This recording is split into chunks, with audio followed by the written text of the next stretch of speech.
नमस्कार, मैं नीरज द्विवेदी और आप देख रहे हैं टीवी 27 न्यूज। मध्य प्रदेश के बीजेपी विधायक गोपाल भार्गव एक बार फिर चर्चाओं में हैं। उन्होंने बयान दिया है कि दिग्विजय सिंह ने उन्हें मंत्री बनाने का लालच दिया था। लोग तो 20 महीने में पलटी मार देते हैं, लेकिन मैं 20 साल तक रहा। मैं 20 साल रहा, लोग तो यहाँ 20 महीने में ही पलटी मार जाते हैं। गोपाल भार्गव के इस बयान के पीछे उनका दर्द समझ आ रहा है। दरअसल सागर जिले के रेहली विधानसभा क्षेत्र से 9 बार से लगातार विधायक हैं। बीजेपी सरकार में वे लगातार मंत्री रहे, लेकिन कमलनाथ सरकार के दौरान उन्हें नेता प्रतिपक्ष बनाया गया। लेकिन मोहन सरकार आने के बाद वे लगातार हाशिए पर हैं।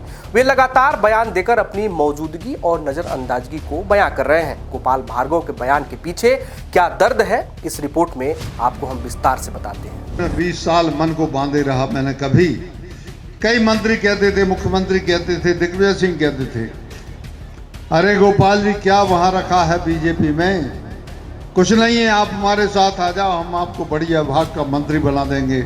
सागर जिले के एक कार्यक्रम में गोपाल भार्गव का बयान सियासी गलियारों में भूचाल लाने वाला है। गोपाल भार्गव इस बयान के पीछे न केवल अपनी टिकाऊ क्षमता का प्रदर्शन कर रहे हैं, बल्कि उस धैर्य को भी बता रहे हैं जिससे वे बिना पद हासिल किए भी बीजेपी में बने हुए हैं। गोपाल भार्गव ने ये कहकर बताया कि वे अपने क्षेत्र के विकास के लिए बीजेपी में बने हुए हैं। ऐसा भी नहीं है कि उनकी अहमियत को दूसरे दल के लोग नहीं समझते हैं। गोपाल भार्गव ने अपने बयान में यह जाहिर किया कि दिग्विजय सिंह ने उन्हें मंत्री बनने का प्रलोभन भी दिया था। जाहिर है उस वक्त कांग्रेस की सरकार थी। गोपाल भार्गव के बयान को एक बार फिर सुनिए।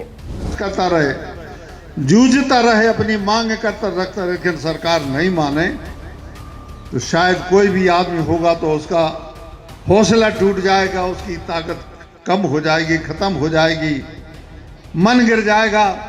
लेकिन मैं 20 साल मन को बांधे रहा। मैंने कभी कई मंत्री कहते थे, मुख्यमंत्री कहते थे, दिग्विजय सिंह कहते थे, अरे गोपाल जी क्या वहां रखा है बीजेपी में, कुछ नहीं है, आप हमारे साथ आ जाओ, हम आपको बढ़िया विभाग का मंत्री बना देंगे। मैंने कहा राजा साहब एक बात कहता हूं, ये माल जो है ये टिकाऊ है, ये माल बिकाऊ नहीं है, यही आपके लिए हम बताना चाहते हैं। खूब लालच, लोभ लालच। आजकल तो मैं 20 साल रहा, लोग तो यहाँ 20 महीने में भी पलटी मार जाते हैं। लेकिन हमने कोशिश की कि हम जब हमारी सरकार आएगी तो हम अपने क्षेत्र का विकास करवा लेंगे, और जनता ने भी मुझे परेशान नहीं किया। उस जनता के लिए मैं प्रणाम करता हूं। दरअसल गोपाल भार्गव बीजेपी के एक ऐसे कद्दावर नेता हैं जो लगातार 9 बार से विधायक हैं। विधानसभा चुनाव जीतने के मामले में वे मौजूदा विधायकों में सबसे सीनियर हैं। 1985 में विधानसभा का पहला चुनाव जीतने के बाद से वे लगातार विधानसभा के सदस्य हैं। साल 2003 से 2023 तक बीजेपी सरकार में वे कैबिनेट मंत्री रहे। बीच में 2018 में कांग्रेस की कमलनाथ सरकार के दौरान वो नेता प्रतिपक्ष भी रहे। मोहन सरकार ने उन्हें मंत्री नहीं बनाया, तभी से वे अपनी मौजूदगी का एहसास कराते रहे हैं।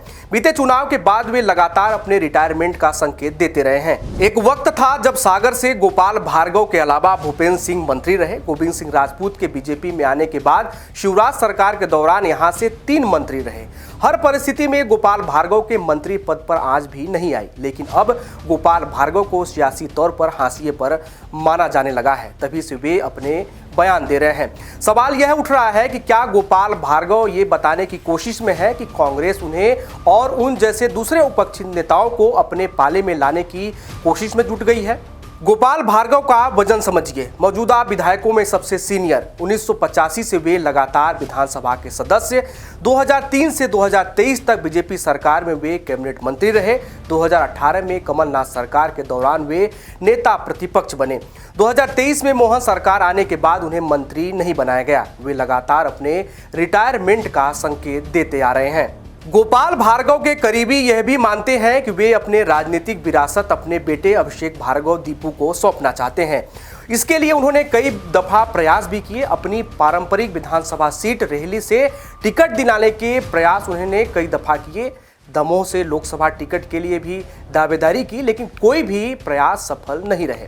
गोपाल भार्गव के करीबी मानते हैं कि उनके सीने में ये दर्द भी दफन है कि वे पार्टी में अपने बेटे को अब तक सेट नहीं कर पाए हैं, जबकि भार्गव की सारी चुनावी रणनीति उनका बेटा ही संभालता है। अभिषेक राजनीतिक रूप से काफी सक्रिय भी हैं। बहरहाल गोपाल भार्गव अपने बयानों के जरिए अपनी मौजूदगी का एहसास करा रहे हैं, साथ ही राजनीतिक ताकत का प्रदर्शन भी कर रहे हैं। सियासत में इसे भी एक तरकीब के तौर पर देखा जाता है। इस खास खबर में फिलहाल इतना ही। देश दुनिया और अपने आसपास की तमाम खबरों के लिए देखते रहिए TV27 न्यूज। नमस्कार।